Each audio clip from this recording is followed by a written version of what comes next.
गृहमंत्री जी, monsoon session में हमने देखा कि विपक्ष ने आप पर भी आरोप किया कि आप भी जेल गए थे, आप पे भी आरोप हुआ था।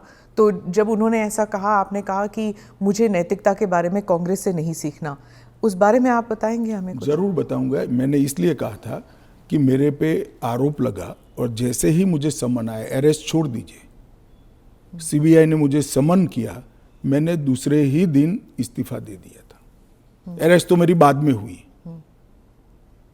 जैसे ही सीबीआई ने मुझे समन किया था, मैंने दूसरे ही दिन इस्तीफा दिया था और केस चला और केस में जजमेंट भी आया कि ये पॉलिटिकल वेंडेटे का केस था और मैं पूर्णतया निर्दोष हूं। पर वो तो बाद में आया था ना, 2016। एक सेकंड सुनिए ना। हाँ। एक सेकंड, वो जजमेंट बाद में आया। बेल मेरी पहले हो गई थी, बेल मेरी पहले हो गई थी और वो जजमेंट ऐसा आया कि कंप्लीटली पॉलिटिकल वेंडेटा के केस है, कहीं पर दूर दूर तक मेरा इस केस में इन्वॉल्वमेंट नहीं है और मुझे शंका के आधार पर बरी नहीं किया गया था।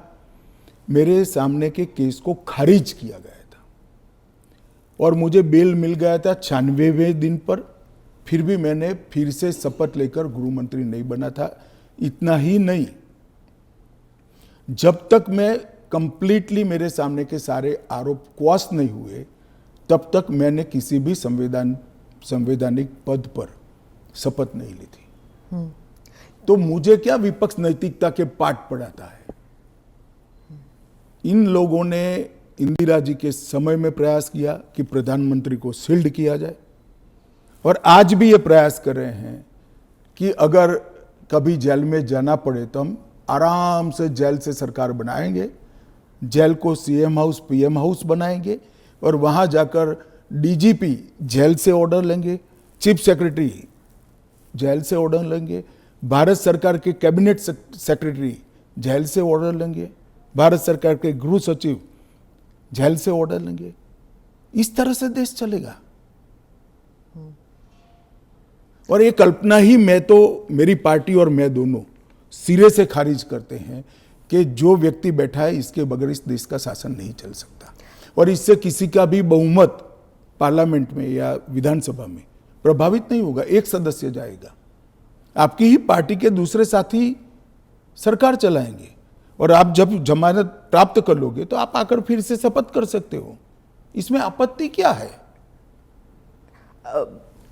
अमित शाह जी, आप बार बार जुडिशरी का हवाला देते हैं, लेकिन उस वक्त भी जस्टिस आफ्ताब आलम आपके घर आए थे आपसे सिग्नेचर लेने के लिए कि आप गुजरात से बाहर चले जाएंगे। ना, ऐसा नहीं हुआ है।